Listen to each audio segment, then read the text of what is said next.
thing that I think Physion does super well that's really powerful is retuning drums. So if you have like a tom or a kick that is maybe like, it's a sample you have that's not in the key of the song or just not mixing, is like, you might want to repitch it. But when you repitch a sample, you're usually like the attack, especially on a drum, it just gets completely smeared and just kind of, or it sounds like metallic-y if you're pitching up or whatever, right? So naturally it's like, oh, well, if we can just pitch the tonal part of the drum, it might sound a lot more transparent, right? So with Physion, similarly to SplitEQ, right? We want to set up that split. So easiest way to do that, bypass transient and tonal effects, solo the transient or the tonal. Those solos are over here. Set our source type. We're going to be tom in this case.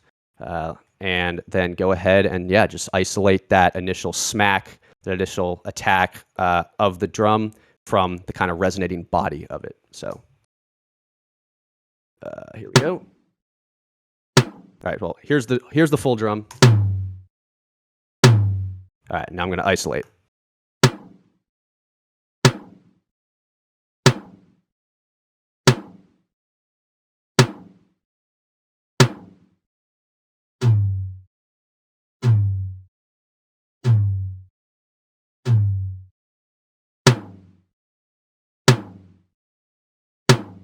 All right, so we've kind of got that initial smack and the kind of like plasticky like head sound almost like isolated from the tonal, right? So if I just put in the pitch section here, get mixed all the way up, we'll have it on mono since we're using a mono source. I can just go ahead and pitch the body of this tom up and down.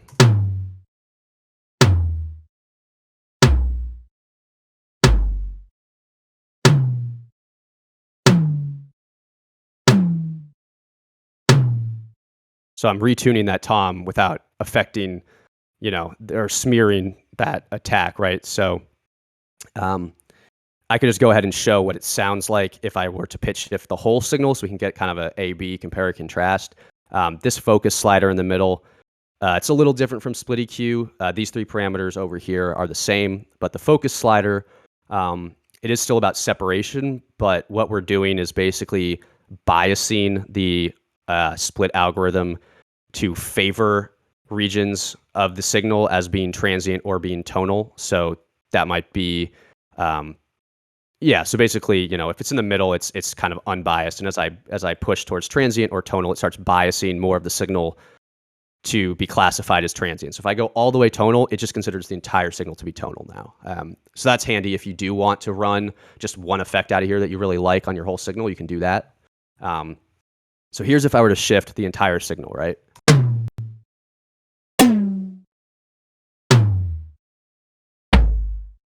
You can hear it just kind of flubs out at those low frequencies, or is metallic-y at the when I shift up, right? Whereas if I separate, it's a lot less of an issue.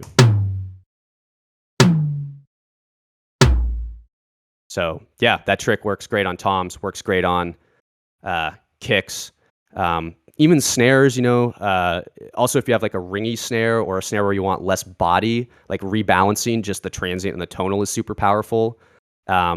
Another cool thing is like performers, like drummers, right, or really any kind of performer, any musician, if they're trying to like change the timbre changes of the instrument when they change like how hard they're playing it, right? And a lot of that is like more transient or less transient information. So if I wanted to make it sound like the drummer was hitting like especially hard, I could actually just turn up the transient and turn down the tonal a bit.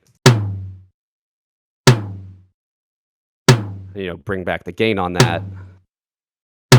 It sounds like they're hitting it harder than if I were to do the reverse, right? Like that sounds like they're hitting it a little softer. So you can kind of actually also play with the like timbre of the instrument as well, just with simple level changes, or obviously in SplitEQ, you could be like, just doing that at certain frequencies. So it's a very powerful tool for like doing timbral changes as well.